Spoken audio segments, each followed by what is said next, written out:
আর বন্ধুরা, তোমরা সবাই কেমন আছো? সবাই খুব ভালো আছো? আমাকে ট্রেনের মধ্যে খুব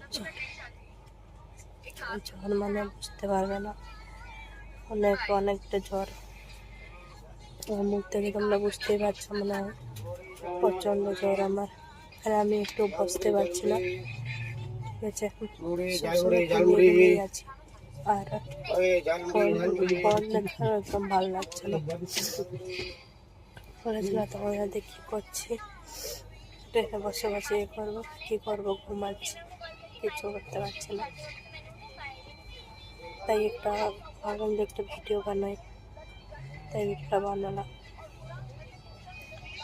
তো চলো, বাড়ি পৌঁছানোর কথা ছিল 5:30টায়, খড়গপুর ছিল, কিন্তু লেট চলছে গাড়ি। তো এখানে দেখাচ্ছে 8টা দেখাচ্ছে, ঠিক আছে? দেখি কখন পৌঁছি। গাড়ি থেকে নেমে